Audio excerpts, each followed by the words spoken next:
الذين آمنوا وتطمئن قلوبهم بذكر الله ألا بذكر الله تطمئن القلوب ዛሬ ላይ የሰው ልጅ ቀልቡ በገንዘብ የሚረጋ መስሎት ገንዘብ ለማግኘት ከቆላ ከደጋ እየወጣና እየወረደ ይገኛል። ከሌሊትና ከቀን ያለ ፈረቃ እየሰራ ይገኛል የሰው ልጅ።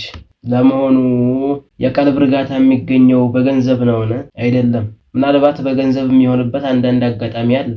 ነገር ግን መልሱ ወዲሁ ነው። ቁርአን الذين آمنوا وتطمئن قلوبهم بذكر الله እነዚያ ያመኑት ልቦቻቸው አላህን በማውሳት የሚረኩ ናቸው። አላ بذكر الله تطمئن القلوب ንቁ አዋጅ ሰዎች ንቁ፣ አላህን በማስታወስ ልቦች ይረጋሉ። የልቦች መርጊያ አላህን ማስታወስ ነው። የሰው ልጅ ምን ሀብት ቢኖረው ምንም ያክል ራሱን የገንዘብ ገለባ ላይ ተኝቶ ቢያገኝም አላህን ካላስታወሰ ነፍሱ አትረካም፣ ደስ አይሰኝም። ቁርአን መልሱን ነግሮናል። አላ ቢዚክሪላሂ ተጥመኢኑል ቁሉብ አላህን በማስታወስ ልቦች ይረጋሉ። ልቦቻችንን አላህን በማስታወስ እናርጋ። አላህ እሱን ከሚያስታውስ ያድርገን። ወሰላሙ አለይኩም።